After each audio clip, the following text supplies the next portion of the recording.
Today, the United States holds unparalleled global influence. But looking back at the 1500s, European powers considered this landmass virtually worthless. For over a century after Columbus crossed the Atlantic, the great empires practically ignored North America altogether. Instead, Spain and Portugal simply carved up the globe between themselves.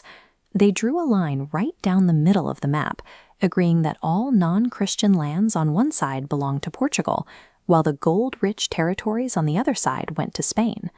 Britain eventually managed to plant settlements along the east coast, but decades later, those exact colonies rebelled. The British government tried collecting heavy taxes to pay for their distant conflicts, and the colonists decided to fight for their independence rather than pay up. Winning that revolution left the newly independent nation in a highly precarious position. They were a small, deeply fragmented group of states, completely boxed in by massive, hostile European empires. Writing a working constitution was only half the battle. The immediate reality was keeping a fragile rebel alliance alive while surrounded by imperial predators. This graph tracks the sheer demographic pressure building inside the young country. The U.S. population was exploding, doubling every 20 years. All those citizens needed space. To solve this crisis, American leaders looked to the constant warfare back in Europe. They desperately needed access to the Mississippi River to trade goods, so they approached France with a targeted offer to buy the port city of New Orleans. The French ruler, Napoleon, was gearing up for another major war with Britain and needed cash immediately. Rather than just selling the port, he offered to liquidate France's entire North American territory. For $15 million, the United States doubled its size in a single day. Opportunistic, aggressive deal-making became their primary method for expanding across the continent and securing their survival.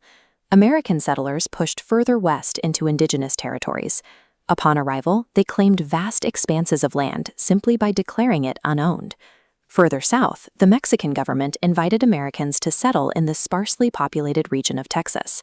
Those settlers quickly outnumbered the Mexican residents, rebelled, and created their own independent republic.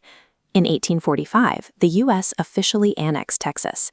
They knew this would trigger a border dispute, and that dispute escalated almost immediately into a full-scale war with Mexico. When the fighting stopped, the United States handed over another $15 million.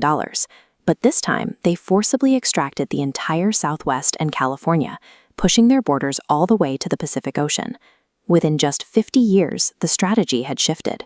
What began as passive diplomacy and land purchases had evolved into active military conquest, successfully stretching their reach from coast to coast. But that rapid expansion hit a massive internal roadblock. The states were violently divided over the institution of slavery, tearing the economy and the moral fabric of the country apart. The election of Abraham Lincoln in 1860 pushed that division past the breaking point. Most of the southern slave states seceded from the Union entirely. The resulting Civil War brought devastating casualties. Ultimately, the North's victory forced the fractured states back together and finally freed the enslaved population.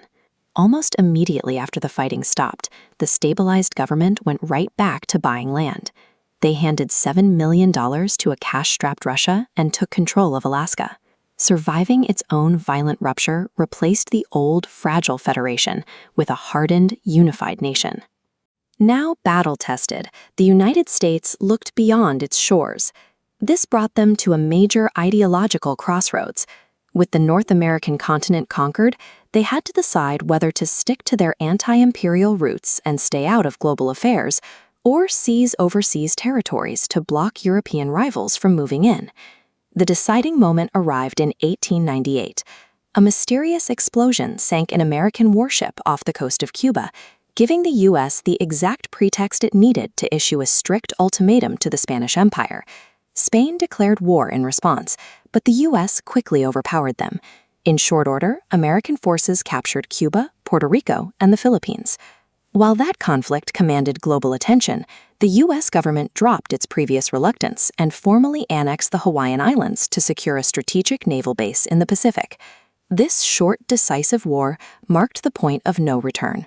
The United States had abandoned its founding isolationism and was now acting precisely like the European colonizers it had once fought to escape. No figure embodied this aggressive new posture quite like President Theodore Roosevelt. He was openly willing to project military force to protect American interests abroad. When Colombia refused to sell the rights to build a canal through Central America, Roosevelt backed a newly formed breakaway country called Panama, strictly to secure the real estate. Completing that massive engineering feat connected the Atlantic and Pacific Oceans. It allowed America's rapidly expanding, world-class Navy to move its battleships anywhere on the globe in record time. In 1914, as the First World War began, the transition was complete. The scrappy group of colonies that fought a desperate revolution for their freedom had spent the next century expanding outward, eventually transforming themselves into the exact kind of global empire they once despised.